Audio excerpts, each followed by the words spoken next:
Anggota Jatanras Polrestabes Makassar akhirnya menangkap pelaku rampok bersenjata parang yang merampas uang 400 juta rupiah dari karyawan saat hendak disetor ke bosnya di Kota Makassar, Sulawesi Selatan.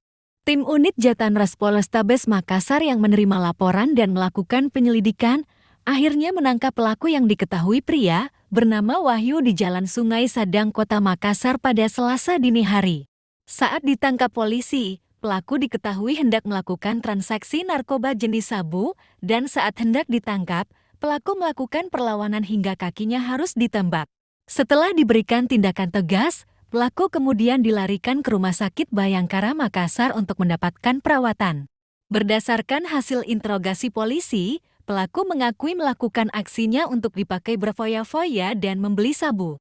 Inilah video rekaman CCTV saat seorang karyawan yang tengah membawa uang sebesar 400 juta rupiah yang disimpan di dalam dus untuk disetor ke bosnya di rumahnya di Jalan Anuang, Kota Makassar pada Senin 21 April lalu. Korban yang telah masuk ke area halaman rumah lalu diikuti oleh pelaku yang mengetuk pagar. Setelah korban membuka pintu, pelaku langsung masuk dan mengancam korban dengan parang, lalu mengambil uang sebesar 400 juta rupiah dalam dus, kemudian pelaku melarikan diri.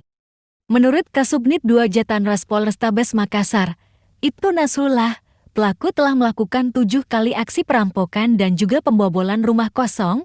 Pelaku mengakui melakukan aksi kejahatannya untuk berfoya-foya dan juga membeli narkoba jenis sabu. Jadi pelaku yang kami amankan adalah pelaku pencurian dengan kekerasan yang beraksi di beberapa TKP di wilayah Kota Makassar. Untuk modusnya variatif, ada yang memasuki rumah kosong, kemudian yang terakhir melakukan dengan pengancaman senjata tajam jenis parang kepada korban. Untuk TKP yang terakhir ini kerugiannya kurang lebih 400 juta. Pelaku ini kita amankan di wilayah Makassar, Sadang, pada saat akan melakukan jual beli sabu.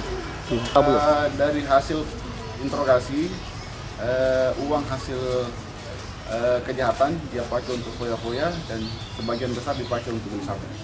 Selain menangkap pelaku, anggota kepolisian juga turut menyita barang bukti sebilah parang dan juga pakaian yang digunakan pria tersebut saat beraksi.